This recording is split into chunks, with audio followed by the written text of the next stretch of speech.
Hello everyone, welcome back to BreckU. I'm Gary Binns and I teach you everything I've learned from my years of crypto investing to help fast track you with the knowledge you need to become a confident and competent crypto investor no matter what level of experience you have today. If this is your first time, thanks for joining in on our small but quickly growing channel at the Breck Advisory.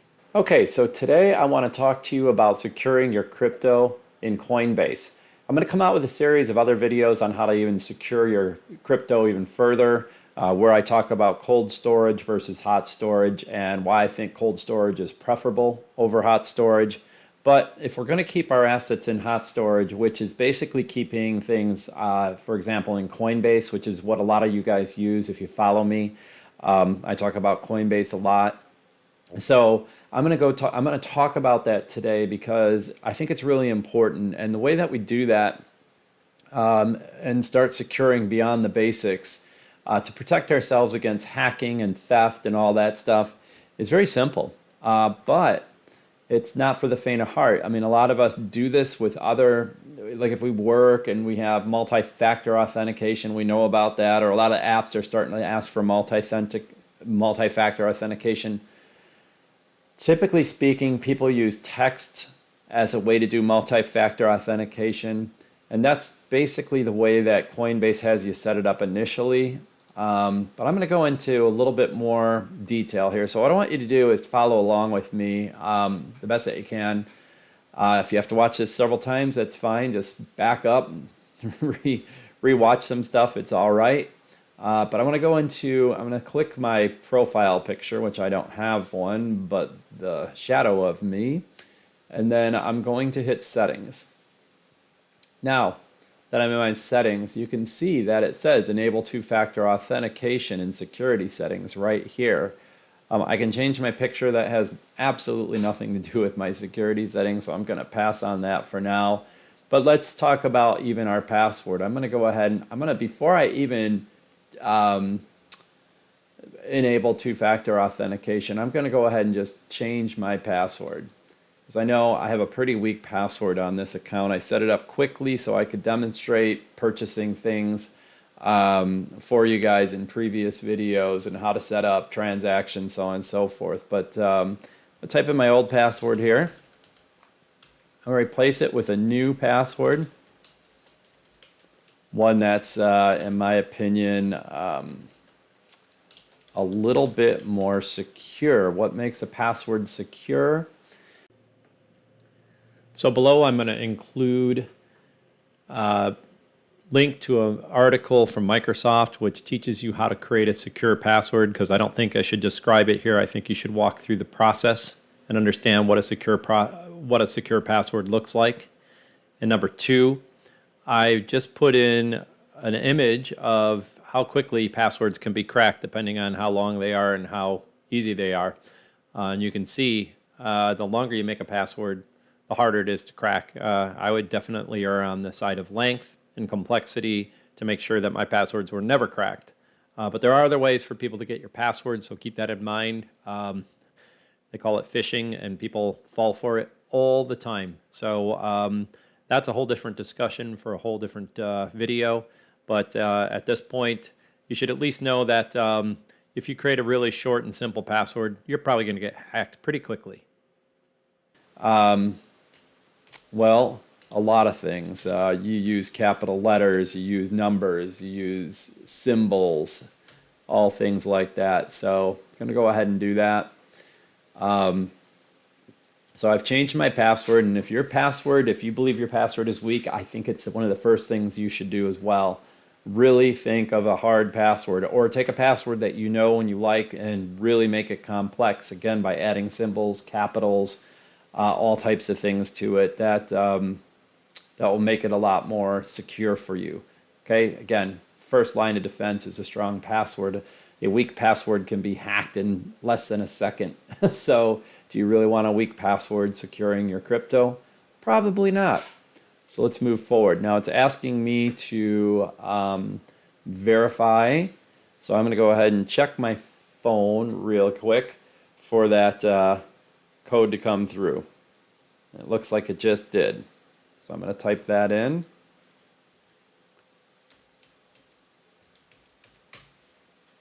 I'm going to confirm. And boom, my password has been successfully changed. Now, I will admit I had a weak password on here because I had to open this account a few weeks ago and I didn't expect to put a lot into it, but now it's starting to grow. As crypto is starting to go back up, as I've put more money into it, and I don't want to lose $10, let alone several $100s or thousands of dollars. I don't know about you guys, but loss of any money is not something I want to experience, especially if I can prevent it. So the fact of the matter is here I am trying to prevent it. So let's see. So I've changed my password. That was step number one. Step number two is to go into my security settings. So you can see this change password, enable two-factor authentication. So I'm going to go ahead and enable my security settings even further. So there's my phone number. I'm texting right now. That's my form of two-factor authentication. Again, I think it's a very weak form of two-factor authentication. So I want to change that. And what I'm going to change that over to is called an Authenticator. So I'm not going to talk about the security key today. I'm just going to talk about the Authenticator. And I'm going to select that. Okay, so it's going to ask me again. Now I have to go in because I'm set up on text authentication. It's going to ask me to verify, which I think is great. You should always do more, not less authentication, right? Boom. Now, it wants me to install an Authenticator app on my mobile device. If you don't already have one, we support this app. Scan QR code with the or tap in the mobile. Once an Authenticator app is enabled, all other 2FA methods will not be acceptable. So what I need you to do is I need you to go search for Google Authenticator in the Play Store on your phone. And by doing that, you'll be able to download a copy of Google Authenticator. Why am I having you put it on your phone? Because I like that separation between two platforms, if you remember that. Now, if you go ahead and you install Coinbase on your phone, you're going to have the Authenticator and Coinbase on your phone. That's up to you, how you want to do that. But my preference is to have separation between two platforms. I believe that to be the most secure. So once you download Google Authenticator, go ahead and install it. I have a lot of things that I authenticate. I'm going to add a new one, scan a QR code, which is right there on my screen. I'm going to click that and you're going to see I can scan that. The phone was pretty quick. I'm going to go ahead and say enable. And now, since I've done this, it's no longer with my text. I have to go into the Authenticator and it's going to give me changing codes every few minutes. So I'm going to type in this code. And boom, I've been successfully authenticated. Yay. So the cool thing about it now is that all my security is based on this separate authenticator. Now here's another thing I recommend. A lot of people do everything on their phone, right? I even do a lot of stuff on my phone. I try my best to keep my crypto stuff separated on two different platforms. So in other words, when I'm working with my crypto, I'm generally doing it on my desktop. Now, it's not always convenient to do that, but when I'm authenticating, so I'll use my desktop to work within Coinbase, and then when I authenticate, I get my codes from my phone. So there's a degree of separation between the devices, right? And if I take texting out of it, which is easier for hackers to hack, and I put it into the Authenticator, I even have another degree of security. Now, I'm going to go into this and click this Manage button here. And you can keep it going. You can change the device. You can disable. I'm not going to do any of those things. So for today, I'm good. You can see a tip here: for the strongest two-step verification security, consider upgrading to a security key. I don't have one yet, but I'm planning on getting one based on just making this video. I haven't thought about it previously, but I think it's not a bad idea to go ahead and try one of those. I'm just going to select the option. No, I don't. I don't know which one I want to get. If anyone has any ideas of a good security key, go ahead and post that below in the security or in my comments. And I'm happy to make a video on that once I receive the security key, which should probably be in a couple of days. So if anyone has a great suggestion on security keys that they're having luck with, again, post that down below. Love to read about it. Now here's something that I think is very interesting. Use two-step verification to secure your transaction. Requires two steps. Any amount of cryptocurrency. I don't know why people would turn this. I know for me, it's kind of annoying sometimes when I have to go and I'm doing a transaction. I do a lot of transactions. So for me to go back and forth and click on this and put in my authentication code, I just think it's worth the security, even though it's maybe a little bit inconvenient. I'd rather have a little bit of inconvenience and be rich than have no inconvenience and be poor. Do you know what I'm saying? So join me in being rich and keeping your money as opposed to having someone steal it. So I would never, ever select that never option. I would leave it any amount of cryptocurrency. Clearly, this is the most secure option for you. So let's go ahead and keep that one intact. Okay? So that was what I would consider to be the minimum amount of security that you should have. Now, the other thing that I like to do is I like to whitelist my wallets. So in other words, if I'm sending money out of Coinbase, which I do, when I say money, I mean crypto. When I send crypto out of Coinbase, so there's a feature in Coinbase that you can set that allows you to basically whitelist or the accounts that you want to send money to.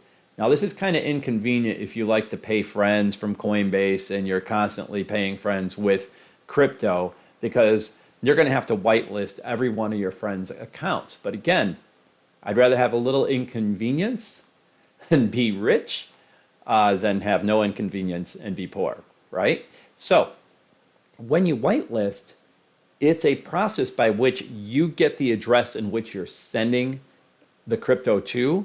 You put it in a list, the whitelist, and Coinbase takes 48 hours, it's a cool-off period, to make sure that's what you meant to do, to make sure that nobody else did it on your behalf because they hacked your account and you had that feature turned on. So you have 48 hours before you can actually send anything to that account. Now, once you turn on whitelisting, it's going to take 48 hours for it to activate. It's going to take 48 hours for it to turn off. So just keep those things in mind. But again, I cannot emphasize enough, securing your assets. You are not a bank, but you have become your own bank by owning crypto. So you're now your own security force. So if you have weak security, people are going to find you and take your stuff first, right? It's just how things work in the world, and it's unfortunate, but that's how things work in this world. So secure your stuff and suffer a little inconvenience. Okay, I'm gonna come back and make a separate video on whitelisting once I figure this out. Sorry guys for wasting your time, but please, I'll put a card up here so you can see it, usually up, well maybe up there. So somewhere on the top here will be our link to how to whitelist, because I think it's the next layer that you need to understand. I'm going to go in and figure out how to do it in Coinbase. I haven't done it here. I usually do, like I said, I usually work over in Coinbase Pro.